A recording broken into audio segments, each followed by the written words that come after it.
Well, people, my name is Beckett Manyweather. I'm the Student Engagement Specialist at San Francisco State University Black Unity Center. And today we're going to be talking about scholarships. Yay! So I get a lot of questions asking about, where to find them, how do I get scholarships, are they for everyone, are they general, are they for certain populations? Well, I'm gonna go over everything you need to know as a San Francisco Gator to be able to find and secure a scholarship. Okay, so the first thing you can do is go to Google. A simple Google search for SFSU scholarships will take you to this page of results. You click the first thing, and we're on the Office of Student Financial Aid page, and this page is all about scholarships, right? So up here, we see the Academic Work Scholarship database. We'll get to that in a second. There's scholarship opportunities for specific semesters, so you can also take a look at that. And there's an entire fellowships office. So this is a complimentary service that is provided by the Office of Student Financial Aid, and they can support you in applying to national level fellowships, as well as scholarships that are offered within the CSU. So they're a really great resource, and they really know the ins and outs.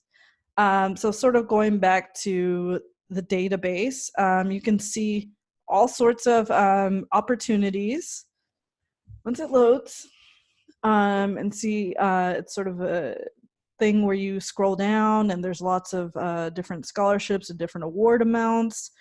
Some of them are specific to different departments or schools, and some of them are sort of just generic. For example, there's some that just vary, and normally they're from private donors and only state. It's also nice to kind of go through these in particular because they're legitimate.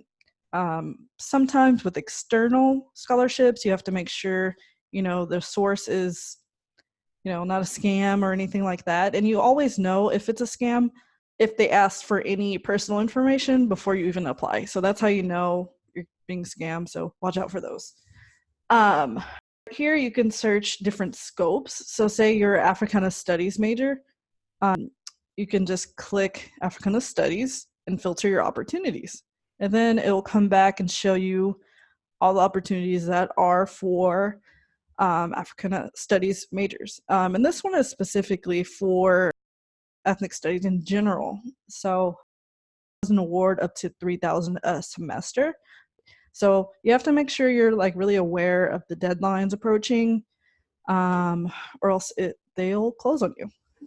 So when you pick a scholarship, you want to see what the intent is. So scholarship recognizes and assists promising undergrad students in the College of Ethnic Studies who are preparing themselves to be productive and socially conscious members of society.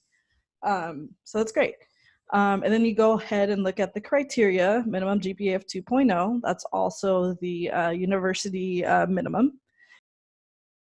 Demonstrate the following qualities in an essay. So you already know there's an essay component, and it's nice that the 3 points are already sort of spelled out for you. And we'll talk about essays a little later. All the scholarships are for one semester, but may be renewed. It's always important to take note of in case you're trying to multiple scholarships. Some of them have to be renewed annually, some are by the semester.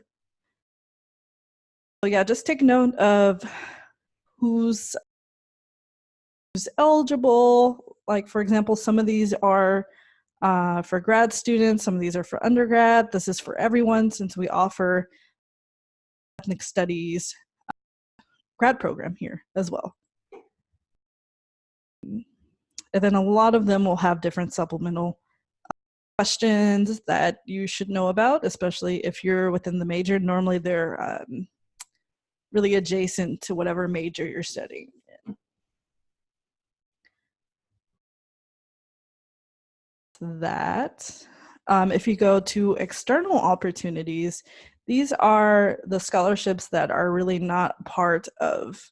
These are normally a lot more competitive because many people aside from this institution are actually applying to these scholarships. Yeah, and the amount of the award really varies depending upon what businesses or what organizations are supporting students in. So, like for example, this one is $50,000 or up to $50,000. So let's look at the criteria. Yeah, you have to be accepted or enrolled in one of the programs such as nursing midwife, clinical specialist, dentist, occupational therapy, things surrounding health. And so you see a lot of different other criteria. For example, you have to graduate after 2016, be in any other service obligation. Programs have additional requirements that they may not tell you about until you get the award. Like I know, so there's a lot to see on this database. It really just all depends on what you're studying. Some of them are based off of academics. Some of them are based off of identity. So you'll see a mix of both. The most important thing is to sort of just filter. Like some of this is for API. Some of it is for folks who want to, they're sort of just open-ended. So yeah, there's also a tab about the donors. And normally these people have very, very specific criteria that they look for.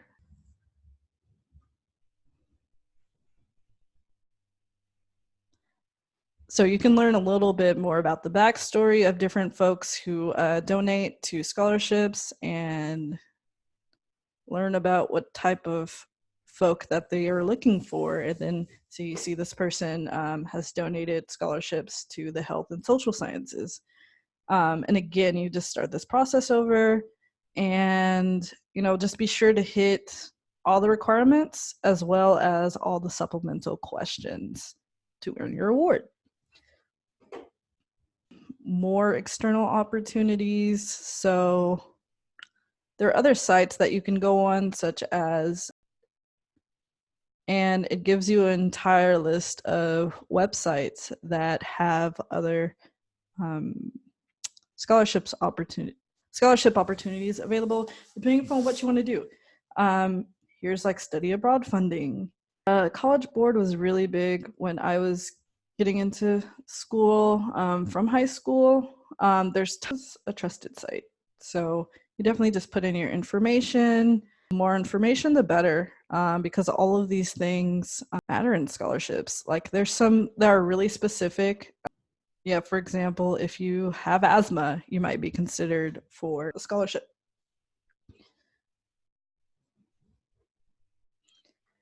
Yeah. Okay, so once you choose your scholarship, another big component is the essay. Sometimes than not, it would require some sort of essay. It's really important, again, to read through the supplemental questions and really answer them. You want to look at the sample essays, take note of like the content that people write about. Definitely your need for a scholarship is a really big thing. And people just really want to know your story. What are you studying? Why do you need this money? And how does it all relate? And what are you setting out to do? Like people want to know that their money is going to a rightful candidate. So this site has all sorts of essay tips. Think about your achievements, list your community or social involvement. Think about it like a resume, but like an essay format. You definitely don't want to go over 3 pages. You want to get someone to read it, actually get as many people as possible to read through it, to find your mistakes, to ask questions about things that maybe you can go more in depth about, things that you might even need to cut out if you're going over the 3 pages. Also have writing resources here on campus. I myself am a resource. Enjoy editing. supporting students in that way. But there's also CARP, which is our Campus Academic Resource Program. They do help develop strong scholarship essays and personal statements and whatever you need to write. I believe they also have drop-in hours, but you should definitely check the tutoring hours for that particular semester because they may vary. Also, just a side note, if your scholarship requires letters of recommendation, you want to give the people you asked to write the letters at least 2 to 3 months, depending upon the time of year. So if it's during the school year, so like from August to May or June, you definitely want to give them 2 to 3 months because it's very hectic that time of year. Otherwise, if you just are requesting them early, like around the summertime, you might be able to get away with a month in advance, but definitely you don't want to go under a month. Definitely always write thank you letters to everyone who supported you. It goes a long way. Oh yeah, and here you can look at some of the winners so you can see the sort of folks who earn different sort of scholarships. So there's university scholarship. These are all the people I know that who have earned a scholarship from the university. So it can be done. People do it. Yeah, so if at any time you need to refer back to the technicalities of the process, this PowerPoint presentation is a really good way to go. It really walks you through how to go through the general application to apply for scholarships, how to look at the recommended opportunities matched based off your GPA, your class level, or major, are really specific to you in particular. And see general opportunities, how I showed you all to use the filters. Definitely check that eligibility. And then once you apply, to see, whether or not reviewing or where they're at in the process. If you've earned a scholarship, they should notify you. Yeah, be wary of scams. We'll do all the work. That's how you know it's a scam. And you can also report scams.